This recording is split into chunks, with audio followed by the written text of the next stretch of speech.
We're Yeah. now we are joined by tonight's runner-up, Kyle Busch. Kyle, walk us through your run tonight. It was kind of like the other night where we had an up and down night. Didn't get into fence tonight, so it kind of seemed like it was trying to progress forward the whole night, and we didn't get in the wall, so it didn't set us back. We didn't have loose wheels, so it didn't set us back. We were just able to continually, steadily keep climbing up towards the front, and had a good top 5 run going there, and that's kind of where we ended up. Good deal. We'll open up the floor for questions. We'll start first with Bob Pockris. Go ahead, Bob.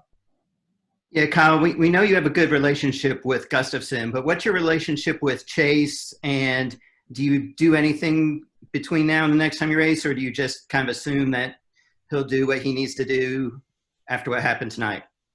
Yeah, I mean, I'm certainly going to reach out. Him and I have always had a cordial relationship over the years. I mean, certainly we're not near as close. We're not friends like you'd say him and Blaney are or anything like that. But I've known him since he was 12, 13 years old and been racing with him ever since then in late models and super late models and trucks and Xfinity cars, all that sort of stuff. So obviously I just made a mistake and misjudged the gap and sent him into the wall, and that was entirely unintentional. But yeah, I mean, I'll definitely reach out to him and tell him I'm sorry, tell him I hate it that it happened and all I can do, but that doesn't change the outcome of the night. So I hate it for him and his guys, and yeah. I mean, did you see him gesture to you, and what are you thinking when you see him out there doing that?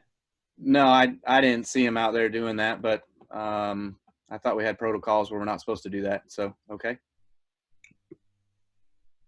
Our next question will go to Jeff Gluck. Go ahead, Jeff. I mean, obviously, the talking to Chase is one thing. His fans are all riled up, and now you have to go through that whole thing. Obviously, they can't tell you in person for a while, but how do you convince Chase's fans that this was just a mistake? You don't. You don't. I can say whatever I can say, and I've never been a very good politician anyways, but his fan base is going to have the hatred to me anyways, and I just deal with what I got to deal with, and Rowdy Nation will have my back, and we'll go after it after that. Thanks. Our next question will come from Jim Utter. Go ahead, Jim. Kyle, any idea how your car was at the end of the race? Were you in position to do anything if the last 20 laps actually got to run? Yeah, I actually felt really good about the spot we were in. We had 8-9 lap fresher tires, I think, than the 11 did because they stayed out. We restarted in the 4th position, which was perfect. I probably made a mistake going down the backstretch and looking to the inside of the 11. He threw it off in there really far on the outside in order to stay to my outside through 3 and 4, and I wasn't able to get a chance of clearing him at all. So as such, if I would have just fallen in line with him down the back straightaway and followed him through 3 and 4, or even looked high on him through 3 and 4, I would have been in the 9s position most likely and probably had a better opportunity to have a run on him in 1 and 2. So I just made 2 mistakes. They all kind of compounded there in a row, and it's I hate it for my team and my guys. I felt like if we could have raced it out, we had better tires than the 11, and I felt like we were in the catbird seat. Thank you. Our next question will come from Bruce Martin. Go ahead with your question, Bruce. Kyle, we're doing midweek races out of necessity this year, but tonight looked pretty good. It was, looked like a pretty good thing to do on a Wednesday night. Would you be in favor of continuing maybe a Wednesday night schedule like that once we get out of this situation? Yeah, I think it's fine. I think once you get back to practicing, qualifying, racing, having Wednesday night shows, you show up in the morning, you have inspection, you practice, you qualify, you have inspection before the race, I guess, and then you go race, So I think that the way that the schedule is kind of working out, I just hope that they can figure out a way to be able to get us a practice or two, if it's 50 minutes each, and then we qualify and then we race. I think the time allows throughout the day. And in future seasons, we could still have 36 races in a more condensed number of weekends. And I'm sure that's something that a lot of people in the sport would like to see, including yourself. How would you feel about that? Yeah, I would feel fine with it. I wouldn't mind it at all. I think, you typically always start the Daytona 500 with around President's Day weekend. That's kind of always been our kickoff. and it's always typically ended in November. And arguably, is November too late? Maybe, maybe not. People can argue that point, but it lends its opportunity when you put weekday races in to either A, shorten the schedule, or B, just give more breaks in between for the teams or for the drivers or whatever. Like this year, we were going to have a 2-week break in the summertime, and I don't foresee that happening. Thank you. Our next question will come from Zach Sterniolo. Go ahead, Zach. Kyle, how different was the track in your opinion tonight from what you experienced here on Sunday? I know it's a really temperature-sensitive racetrack.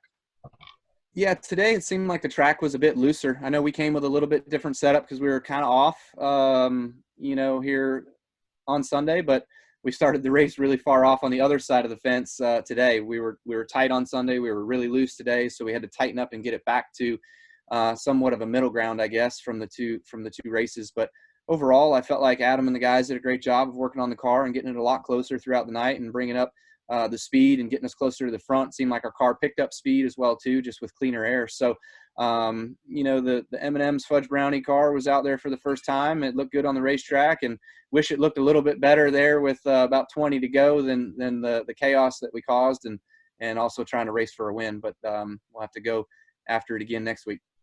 Thanks. Our next question will come from Doug Turnbull. Go ahead with your question, Doug.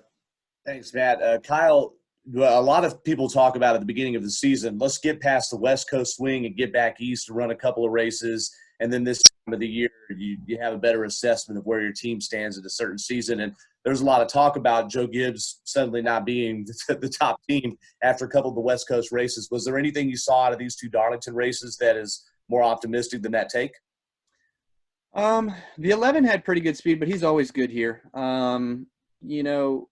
Arguably we were pretty equal on that second to last run, although he passed me and was able to drive away a good bit. So he definitely had the long run speed over what I did. He's better at being able to take care of his tires, I think.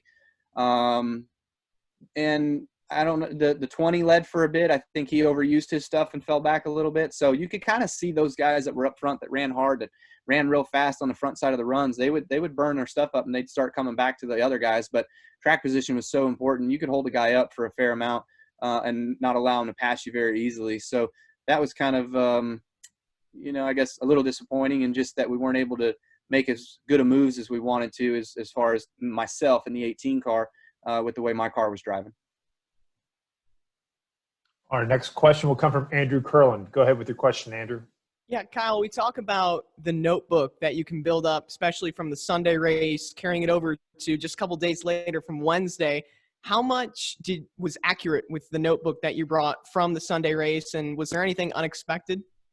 Yeah, so we weren't that great on Sunday, so we had to make some adjustments to our car. I actually went to the simulator on Tuesday and ran about 4 hours trying to work on some things, and we freed it up on the simulator thinking that was going to be a good thing, that's where all of the rest of our teammates were.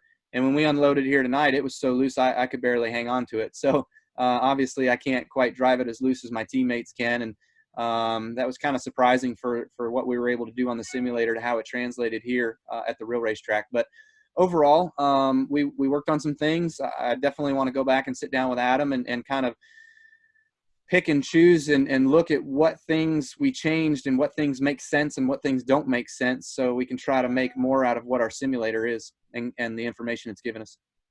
Thank you. And we'll wrap up with another question from Jim Utter. Go ahead with your question, Jim. You're muted, Jim. There you go. I Okay. did not have a question. Sorry. Okay. I saw your hand up. No worries. Well, Kyle, congratulations on your run tonight. Good luck going into Charlotte. All right. Thank you, guys. Appreciate it. Take care now. Have a good night.